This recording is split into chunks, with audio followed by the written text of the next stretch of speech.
हज़रत सैयदना अबू बकर सिद्दीक़ रज़ी अल्लाह ताला अन्हु जन पंहिंजी ज़ाहिरी ज़िंदगी मुबारक में ज़ाहिरी विसाल खां पहिरीं कहिड़ी वसीयत फ़रमाई, इन वसीयत जे मुतालिक़ तमामु मालूमात अवां दोस्तनि जी ख़िदमत में अर्ज़ु कंदुसि। अचो त शुरूआत कयूं।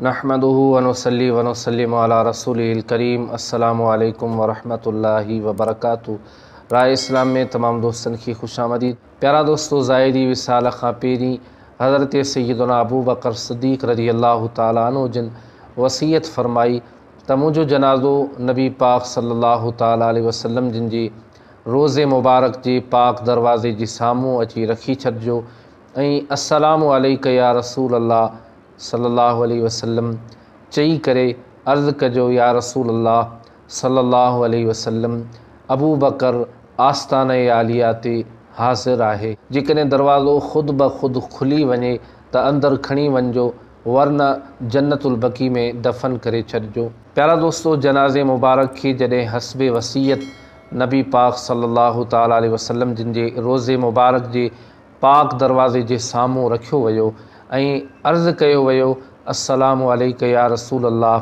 या रसूल अल्लाह सल्लल्लाहु ताला अलैहि वसल्लम अबू बकर हाज़िर आहे। अर्ज़ु करण साण ई दरवाज़े जो तालो ख़ुदि ब ख़ुदि खुली वियो ऐं आवाज़ु आयो, महबूब खे महबूब सां मिलायो, महबूब महबूब जो मुश्ताक़ आहे। सुभान अल्लाह। प्यारा दोस्तों, हज़रत सैयदना अबू बकर सिद्दीक़ रज़ी अल्लाह ताला अन्हु जिन जी मोहब्बत ॾिसो, केतिरी न अल्लाह जे प्यारे महबूब करीम सल्लल्लाहु अलैहि वसल्लम जिन सां मोहब्बत ऐं उल्फ़त आहे।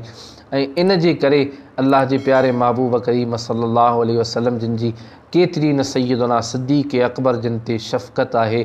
ऐं यकीनन अल्लाह जे प्यारे महबूब सां जिन मोहब्बत कई आहे, अल्लाह पाक उन सां मोहब्बत कंदो आहे ऐं अल्लाह पाक जी दरबार में उहो मक़बूल हूंदो आहे जंहिंजी हुज़ूर अलैहिस्सलातु वस्सलाम जिन सां मोहब्बत हूंदी आहे, जेको ताजदार मदीना सल्लल्लाहु अलैहि वसल्लम जिन सां उल्फ़त रखंदो आहे।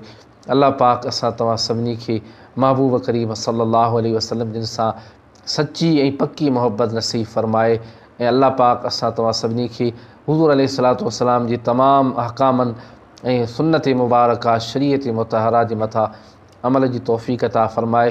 प्यारा दोस्तों, ही हुई अॼु जी मालूमात जेका मूं अवां दोस्तनि जी ख़िदमत में अर्ज़ु कई। वरी नई मालूमात में अवां दोस्तनि जी ख़िदमत में हाज़िर थींदुसि। तेसीं ताईं इजाज़त ॾींदा। अल्लाह हाफ़िज़।